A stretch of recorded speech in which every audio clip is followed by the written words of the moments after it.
Hello, welcome student. Today we will understand next point from the chapter Minerals and Natural Resources. We will understand in this point types of resources, type of energy resources. We have two types of energy resources, conventional and non-conventional resources. It's okay. After that we will understand conservation of resources. Okay. तो देखिए बेटा, सबसे पहले हमारे पास energy resources. Energy resources divided into two part. First conventional and non conventional.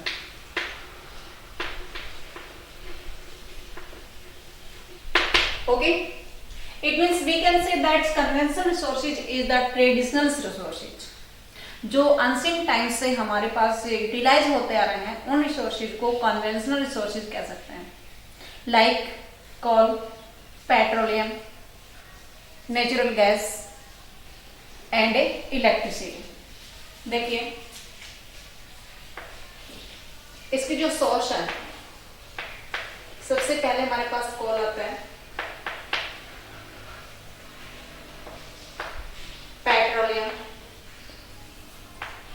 और उसके बाद में हमारे पास आता रहेगा natural resources, natural gas. It means हम यहाँ पे एनर्जी रिसोर्सेज पढ़ रहे हैं. तो कोल हमारे पास दो फील्ड हैं, टर्शियरी एंड गोंडवाना लैंड. इसके अंदर हमारे पास कोल निकलते हैं. कोल हमारे इंडिया के नॉर्थ ईस्ट पार्ट और साउथ ईस्ट पार्ट में मिलता है. आप मैप में देखेंगे तो उसमें कोल माइन है, वहां पे कोयला मिलता है. इट मीन्स उड़ीसा, झारखंड, वेस्ट बंगाल और ऊपर हमारे पास बिहार का एरिया, वेस्ट बंगाल का, इस सभी एरिया में कोयला की कोल की माइन मिलती है हमारे इंडिया में. तो दो टाइप्स में इसकी माइन है, गोंडवाना लैंड और टर्शियरी. उससे नेक्स्ट हमारे पास आता है बेटा पेट्रोलियम. ये पेट्रोलियम नेचुरल रिसोर्सेज है और इसका जो सोर्स है वो इंडिया में अंकलेश्वर, बॉम्बे हाई और आसाम में डिगबोई इसका मेन सोर्स है. डिगबोई हमारे पास एंशिएंट टाइम का है. बॉम्बे हाई जो मुंबई से 110 किलोमीटर डिस्टेंस पे समुद्र में है, जहां से इंडिया में सबसे ज्यादा तेल उसी से वहीं से एग्जिट किया जाता है, वहीं से निकाला जाता है. ओके, तो नेक्स्ट पॉइंट पे हम स्टडी करेंगे बेटा. ये कोल और पेट्रोलियम है, ये कन्वेंशनल रिसोर्सेज में, साथ में नेचुरल गैस और उससे आगे हमारे पास इलेक्ट्रिसिटी.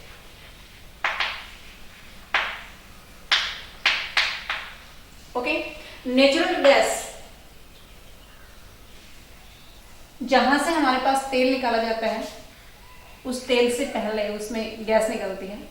तो जहां जहां हमारे पास पेट्रोलियम निकलेगा उस एरिया में हमारे पास गैस के सोर्स मिलेंगे. तो गैस जो पाइपलाइन है वो हमारे इंडिया में काफी इंपॉर्टेंट है. इसके अंदर जो मेन है वो मैं आपको अभी दिखा रहा हूं. ये जो गैस पाइपलाइन है इसको हम बोलेंगे HVJ.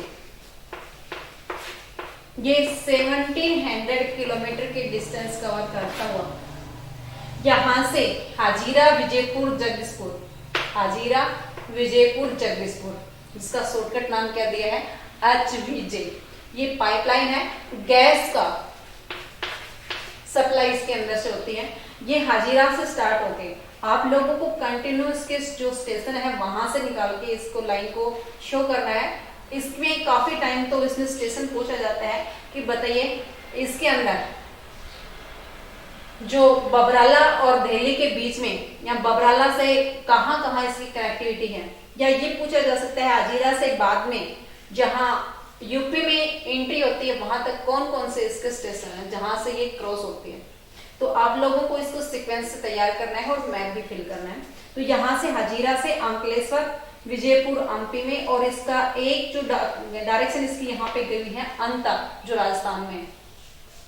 उससे आगे ये एमपी में, यूपी में, एमपी से यूपी में जाता है औरैया, औरैया से साइड में शाहजहाँपुर, और आगे हमारे पास ये बबराला, बबराला से दिल्ली, और दिल्ली से इसकी एक ब्रांच ऊपर जाती है शाहजहाँबाद, साहिबाबाद, और उसके बाद में यहाँ दिल्ली से आगे जाता है सोनीपत जो हरियाणा में है, और नीचे ये गुड़गांव में इसकी ब्रांच जाती है। तो गैस पाइपलाइन है, ये हमारी इंडस्ट्रीज जो फर्टिलाइजर्स या केमिकल इंडस्ट्रीज में गैस की सप्लाई या नेचुरल रिसोर्सेज के आधार पे एनर्जी प्रोवाइड करने वाला ये सोर्स है, यानी कि पाइपलाइन है। तो ये काफी इंपॉर्टेंट है, ये एचवीजे पाइपलाइन है जो आपको तैयार करनी है, मैथ में भी फिल होना चाहिए और साथ में इसको लर्निंग के लिए भी काफी इंपॉर्टेंट है। तो गैस पाइपलाइन है बेटा, ये हमारे पास हम कौन से पढ़ रहे हैं, conventional resources. Conventional resources it means जो ट्रेडिशनल सिस्टम से एंशिएंट टाइम से जिस रिसोर्सेज का यूटिलाइजेशन हो रहा था वो हमारे पास से कन्वेंशनल रिसोर्सेज में, एनर्जी रिसोर्सेज में आते हैं। आगे हमारे पास इलेक्ट्रिसिटी आती है। Electricity is divided into two part, first hydro electricity और second thermal electricity. Hydro electricity वो होती है जो वाटर से जनरेट की जाती है, और थर्मल इलेक्ट्रिसिटी वो होती है जो हमारे पास एग्रीकल्चर वेस्टेज या दूसरी वेस्ट मटेरियल को बर्न करने के बाद, after burning the plants and wastage of agriculture we can gain thermal energy.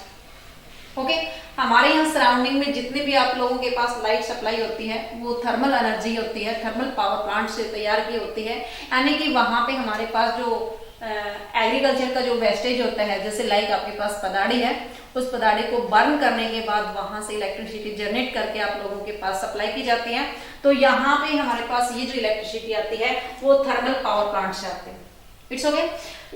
Hydro electricity जो हमारे पास मल्टीपर्पज प्रोजेक्ट है, मल्टीपर्पज प्रोजेक्ट,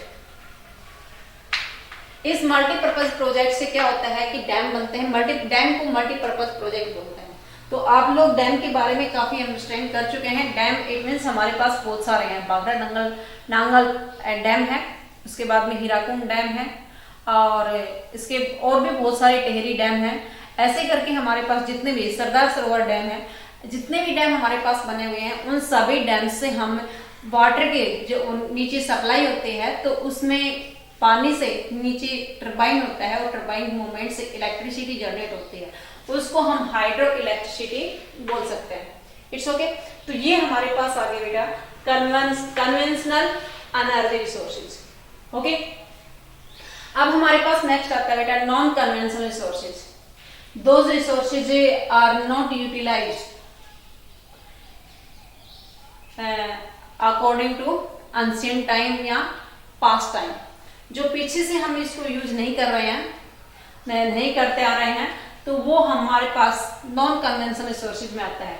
इट मीन्स जो नई टेक्नोलॉजी से we can use this resource, this energy, we can use this energy, it means non conventional energy. This energy is gained with the help of a new technology. किससे तैयार होती है? Technology के अभाव से हम पहले इसको यूटिलाइज नहीं करते आ रहे थे, और अब हम इसको यूटिलाइज करते आ रहे हैं, तो ये नॉन कन्वेंशनल रिसोर्सेज में आएंगे। लाइक हमारे पास आता है बेटा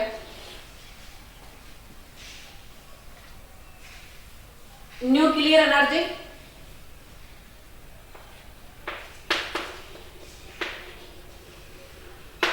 या फिर हम इसको बोल सकते हैं एटम एनर्जी, जो एटम से तैयार की जाती है। न्यूक्लियर एनर्जी के साथ साथ हम इसको एटॉमिक एनर्जी भी बोल सकते हैं। Those energy is used with the help of A nuclears या एटम्स। ये न्यूक्लियर एनर्जी होती है, ये आपके पास एटम होते हैं जो आपके पास बम बनते हैं, क्योंकि बम जब ब्लास्ट होता है तो उसमें एटम होते हैं, और एटम से आपस में टकराने से उसमें एनर्जी निकलती है। तो जिसका आपके पास बम तैयार होता है, उसी एनर्जी से, उसी न्यूक्लियर से, उसी एटम से हम एनर्जी भी तैयार कर सकते हैं, जो हमारे पास इलेक्ट्रिसिटी यानी कि बिजली जनरेट की जाती है। तो ये हमारे पास न्यूक्लियर एनर्जी जो होती है वो इंडिया के अंदर राजस्थान और झारखंड का एरिया है, वहां पे राजस्थान और झारखंड, वहां इसके सोर्स हैं इसका क्या था, थोरियम और यूरेनियम के वहां पे एटम मिलते हैं जिससे एनर्जी होती है। केरल के अंदर भी इसका सोर्स है। केरला में जो मोनोजाइट रेत है, मोनोजाइट जो सैंड है, रेत है, मिट्टी है, उससे थोरियम निकलता है, उसमें थोरियम होता है और उस थोरियम से हमें एनर्जी ले सकते हैं। इस मोनोजाइट जो रेत है इसमें थोरियम होता है और वो थोरियम होता है वो हमारे लिए एटम का काम करता है, यानी कि एटम होता है, उससे हम एनर्जी ले सकते हैं। ये हमारे पास न्यूक्लियर एनर्जी है। बट हमारे पास जो बम बनते हैं वो पहले एंशिएंट टाइम में नहीं बना करते थे, इसलिए वो नॉन कन्वेंशनल रिसोर्सेज में आते हैं। We can use with the help of a new technology. Okay, next point में हमारे पास आता है, ये तो था आपके पास न्यूक्लियर एनर्जी सोर्स, और नेक्स्ट हमारे पास इसी का आता है बेटा solar energy.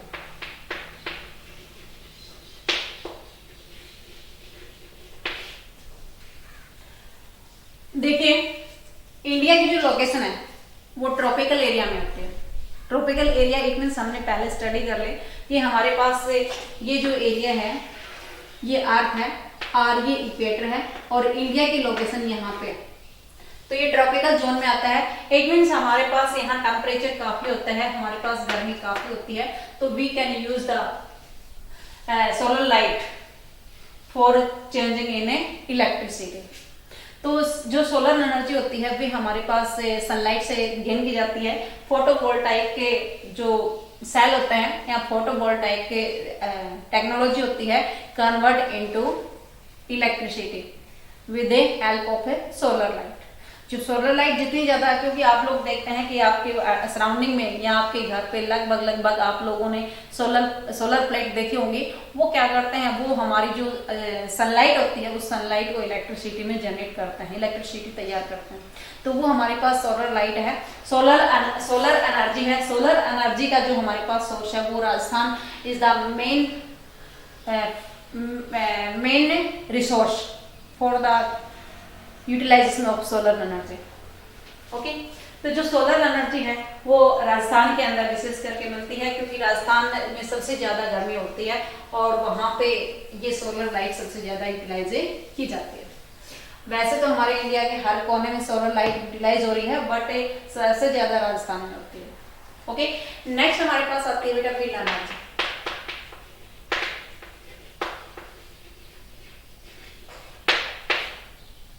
Those resources, it means those energy is used with the help of a wind blowing। जो हवा चलती है उससे हम इलेक्ट्रिसिटी जनरेट करते हैं, क्योंकि हमारा इंडिया का जो मैक्सिमम पार्ट है वो इससे वाटर से या ओशियन के साथ कवर किया हुआ होता है। तो ये जो एरिया हमारे पास यहाँ से गुजरात से लगता हुआ सारा एरिया है, ये सारा ओशियन से है। इसमें इलेक्ट्रिसिटी विंड एनर्जी को काफी हम यूज कर सकते हैं। इसका कारण यही है क्योंकि यहाँ से जो हवा आएगी उसके लिए कोई बैरियर नहीं है, और without barrier we can use generate windmill. Windmill it mean से इसमें जैसे हमारे पास ये होता है फैन होता है, इसी प्रकार से वो फैन होता है जहाँ हवा तेज से आती है और वो उसका मूवमेंट करने से इलेक्ट्रिसिटी जनरेट होती है, वो हमारे पास विंड एनर्जी है। और ये विंड एनर्जी टेक्नोलॉजी नई टेक्नोलॉजी आने से यूटिलाइज हो रही है, तो ये विंड एनर्जी हमारे लिए काफी फ्रूटफुल है। यहाँ तमिलनाडु का जो नागापोई तमिलनाडु में है,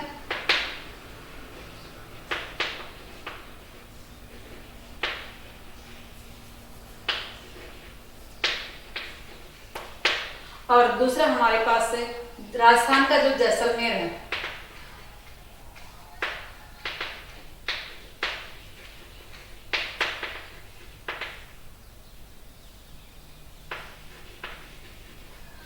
इसमें विंड एनर्जी के काफी सोर्स हैं, वहां काफी इलेक्ट्रिसिटी तैयार की जाती है, वो भी विंड से।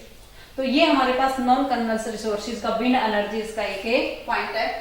आगे नेक्स्ट पॉइंट पे हम स्टडी करेंगे बेटा बायोगैस।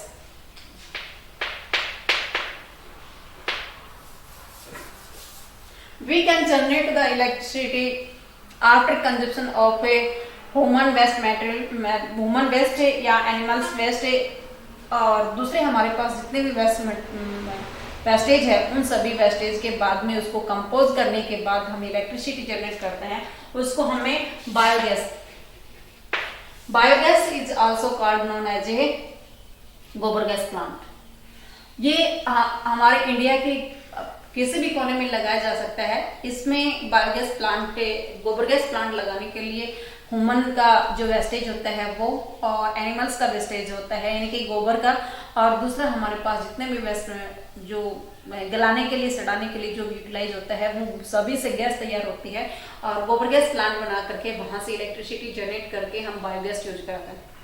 It's okay.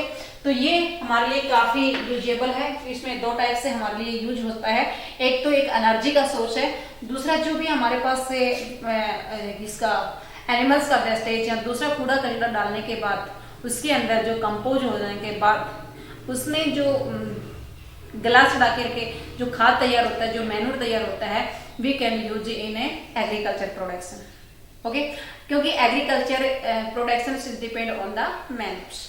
जब उसको खाद को हम अपने खेत में यूटिलाइज करेंगे तो वहां अच्छे से हमारे पास फसल तैयार होकर के आ सकती है। इसलिए जो वेस्टेज था वो कंपोज हो करने के बाद उसका मैन्यूर तैयार हो गया और मैन्यूर को हमने खेत में यूटिलाइज कर लिया, और उससे हमारे पास अगर हम उससे एनिमल्स के वेस्टेज से, इट मीन से जो काउडक्स तैयार करके जो वेस्टेज होता है, काउडक्स से जो केक बनाते हैं, इट मीन गोबर के जो उपले बनाते हैं, उसमें अगर हम डायरेक्ट उसको एनर्जी के लिए यूज करते, जलाते, तो उसके बाद में हम उसमें से मैन्यूर तैयार नहीं कर पाते, उसमें से खाद तैयार नहीं हो पाता। इसलिए डबल में हमारे लिए ये फायदेमंद है। तो बायोगैस प्लांट है वो इंडिया के किसी भी कोने में लगाया जा सकता है।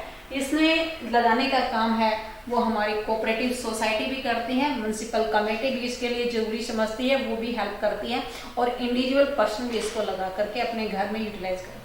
It's okay. नेक्स्ट पॉइंट पे हमारे पास इसमें आता है बेटा टाइडल एनर्जी।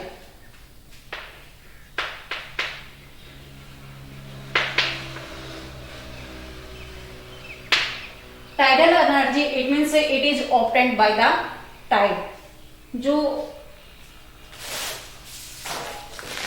लाइक देखिए बेटा, ये हमारे पास से ओशियन है, यानी कि यहाँ से सारा वाटर है, ये एक वाटर से कवर है। तो यहाँ से टाइड आएगा, हमारे इसमें ओशियन में टाइड आता है। टाइड आने के बाद ये पानी का जो हाइट है, लेवल है, ये ऊपर चढ़ जाता है, इस एरिया में चला गया, यहाँ पे चला गया, कहीं भी चला जाता है। उसके बाद में ये पानी जब टाइड इसमें डिक्रीज होता है तो पानी वापस आता है। यहाँ से इसमें बैरियर लगा हुआ है, इट मीन्स हमने वहां पे एक बैरियर लगा दिया, एक दीवार वाल लगा दी, उस वाल के ऊपर से पानी नीचे गिरेगा, और उसके बाद में यहाँ पे जब वापस टाइड जाएगा तो उस वाल से पानी नीचे गिरेगा, यहाँ से टरबाइन लगा करके हम इलेक्ट्रिसिटी जनरेट करते हैं। तो ये टाइडल एनर्जी होती है जो ओशियन की टाइड के अकॉर्डिंग हम उसको तैयार करते हैं। तो ये भी हमारे लिए काफी सोर्स है इसका, क्योंकि maximum part of India is covered by the water. तो टाइड कभी भी आ सकते हैं और हम इसको यूटिलाइज कर सकते हैं। ये जो ओशियन हमारे पास, इसके साथ कनेक्टिविटी है इंडिया के साथ, इसकी बॉर्डर के साथ है, इट मीन्स हमारा जो साउथ का इंडिया है वो मैक्सिमम इसके साथ कनेक्ट है वाटर से। तो ये वाटर हमारे लिए काफ़ी फ्रूटफुल है, काफ़ी बेनिफिशियल है। एक तो इससे डायरेक्ट हमारे पास से विंड आती है, कोई भी बैरियर नहीं होता, विंड एनर्जी ले सकते हैं। उसके बाद में टाइडल, जब टाइड आते हैं तो टाइडल एनर्जी भी इससे तैयार कर सकते हैं।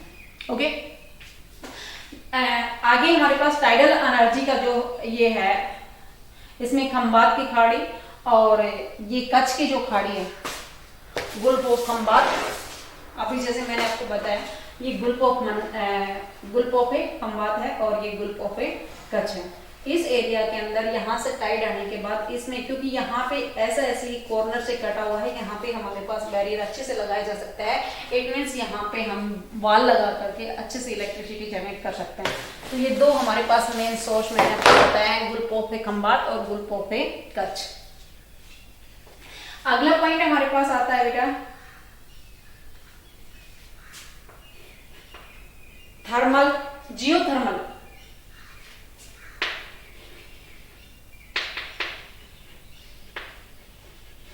जियोथर्मल एनर्जी, जियोथर्मल एनर्जी हमारे अर्थ के अंदर आप लोग देखते हैं कि जो भी मटेरियल आउट होता है, बाहर आता है, तो उसके अंदर गर्मी होती है। इट मीन्स हम पानी भी हमारे पास एक सोर्स, इस बात पे से भी हम लगा सकते हैं कि जो भी वाटर के हमारे पास अर्थ के अंदर से पानी की सप्लाई होती है, ट्यूबवेल से हमारे पास जो वाटर आता है वो उसमें हीट होती है। इट मीन्स यहाँ से हम ये सपोज करते हैं कि हमारी इस अर्थ के अंदर गर्मी होगी और उस गर्मी से हम इलेक्ट्रिसिटी जनरेट करते हैं। तो ये कई बार तो हमारे पास से नीचे से पानी, जो हिली एरिया है उसके अंदर जो झरने होते हैं वहां से पानी निकलता है, तो गर्म पानी अगर निकलता है तो वो गर्म पानी से, या फिर हमारे पास इसके अंदर ज्वालामुखी होता है जहाँ फिर से अर्थ क्यूब होता है। तो हमारा इंडिया का जो नॉर्थ पार्ट है उसके अंदर इस एरिया में हमेशा ये एक्टिव रहता है। इस एरिया में हमारे पास भूकंप ज्यादा आते हैं। यहाँ से जो हमारे पास अर्थ की प्लेट है वहाँ इसी प्रकार की डिस्ट्रक्टिव प्लेट है, जिसके कारण अर्थ के नीचे से जो मैग्मा आता है वो ऊपर उबलता हुआ आता रहता है। इस प्रकार से वहाँ पे गर्मी रहती है और नीचे से जो भी हमारे पास मैग्मा आएगा उस गर्मी से, उस हॉट से जो इलेक्ट्रिसिटी तैयार होगी उसको हमें जियोथर्मल एनर्जी बोलेंगे। ओके, जियोथर्मल एनर्जी के जो सोर्स हमारे पास आते हैं बेटा, वो आते हैं पार्वती वैली नियर मणिकरण जो हिमाचल प्रदेश में है, और पूगा वैली लद्दाख में। ये तो पूगा वैली है और ये हिमाचल प्रदेश में, यहाँ पार्वती वैली के पास मणिकरण जगह है, वहां से ये जियोथर्मल एनर्जी तैयार की जाती है। तो ये तो हमारे पास था। जो टाइडल एनर्जी की हम बात कर रहे थे बेटा, इस एरिया में भी है और इस एरिया में भी काफी टाइडल एनर्जी के सोर्स काफी है। सुंदरवन डेल्टा जो हमारे पास है वहां भी काफी मात्रा में एनर्जी तैयार की जाती है। कौन सी? टाइडल एनर्जी तैयार की जाती है। It's okay. अब लास्ट पॉइंट पे हम स्टडी करेंगे बेटा यहाँ पे conservation of energy resources. Energy resources का हम कंजर्वेशन क्यों करें? क्योंकि India has deficiency energy resources. Maximum resources is not sufficient in India, and we have to depend to other country for the consumption of natural resources. Natural resources it means petroleum. आप लोग petroleum की अगर बात करेंगे तो बहुत सारे इसमें डीजल और पेट्रोल है, डे बाय डे इसकी जो कॉस्ट है वो इंक्रीज होती जा रही है। उसका मेन रीजन यही है कि हमारे पास जो पेट्रोल और डीजल है वो हम दूसरी कंट्री से उसकी सप्लाई करते हैं, और अगर इंडिया में इसकी डेफिशिएंसी नहीं होती तो इसका रेट इतना हैवी नहीं होता, इतना भारी भरकम हम इसको नहीं पे कर पाते। क्योंकि जब दूसरे देश से माल हमारे कंट्री में सप्लाई होता है तो उसके अंदर से वो ट्रांसपोर्ट का खर्चा इतना इन्वेस्टमेंट हो जाता है कि वो उसकी कॉस्ट अपने आप ऑलरेडी इंक्रीज हो जाती है। तो हमारे इंडिया के अंदर जो रिसोर्सेज है उसकी डेफिशिएंसी बनी हुई है, और हमारी इंडस्ट्रीज, या ये कहेंगे कि हम अपने घर से लगा करके, और जो भी हमारे पास ट्रांसपोर्ट का सिस्टम है या इंडस्ट्रीज है वो सारी की सारी एनर्जी रिसोर्सेज पे ही डिपेंड करती है। तो आज की टेक्नोलॉजी फ्रेंडली होने के बावजूद हमारे पास हर पॉइंट्स पे, यानी कि हर सेकंड में हमें एनर्जी की जरूरत पड़ती है, इसलिए इसका कंजर्वेशन करना जरूरी है। कंजर्वेशन हम कैसे कर सकते हैं? नंबर फर्स्ट हम बताएंगे कि हमें जो रिन्यूएबल रिसोर्सेज है उन पे ज़्यादा ध्यान देंगे बजाय नॉन रिन्यूएबल रिसोर्सेज में। इट मीन्स रिन्यूएबल रिसोर्सेज वो होते हैं जो कल हमें मिल रहे थे आज फिर मिल रहे हैं। It means solar light, it is a renewable resources. Wind energy, wind tidal energy जो पहले भी आ रही थी बाद में भी आ रही है, बार बार हमें मिलती रहेगी। तो ये हमारे पास है, ये रिन्यूएबल रिसोर्सेज का ही पार्ट है, इसलिए हम we can use renewable resources alternate of a non renewable resources. अगर हम इस पे ज्यादा ध्यान देंगे, इट मीन्स ये जो रिन्यूएबल रिसोर्सेज को ज्यादा यूटिलाइज करेंगे तो हमें पेट्रोलियम और डीजल पे ज्यादा डिपेंड होना नहीं पड़ेगा। It's okay. दूसरा, हमें अगर ट्रांसपोर्ट सिस्टम की बात करेंगे तो ट्रांसपोर्ट सिस्टम में हम पर्सनल व्हीकल का यूज ना करके we have to use public vehicle for the transformation. तो ट्रांसफॉर्मेशन यानी कि ट्रांसफर करने के लिए एक जगह से दूसरी जगह पे जाने के लिए हमें किसका यूज करना है? पब्लिक व्हीकल का यूज करना है। We can conserve the natural resources with this points. और उसके बाद में हमारे पास इसमें हमने सेव करना है, क्योंकि save energy produce energy it mean से save energy it means product energy. हम इसका जितना भी उत्पाद करते हैं अगर हम इसको बचा लेंगे, बचाना ही हमारे लिए एनर्जी का प्रोडक्शन होता है। तो यहाँ पे जो भी हमारे घर परिवार में अगर फैन है, बल्ब है या दूसरी इलेक्ट्रॉनिक्स का जो भी हमारे पास से वेस्टेज हो रहा है, यानी कि एनर्जी का वेस्टेज हो रहा है, जहाँ फ्रिज, कूलर, टीवी आदि जो भी है, अगर हम इसको यूटिलाइज कर रहे हैं तो जितने हमें कंजप्शन की जरूरत होती है उतना यूज करें, अन्यथा हमें स्विच ऑफ कर देना चाहिए। इसी प्रकार से हमें इसको ये एनर्जी को कंजर्व कर सकते हैं, यानी कि कंजर्वेशन कर सकते हैं। It's okay, your chapter has been finished.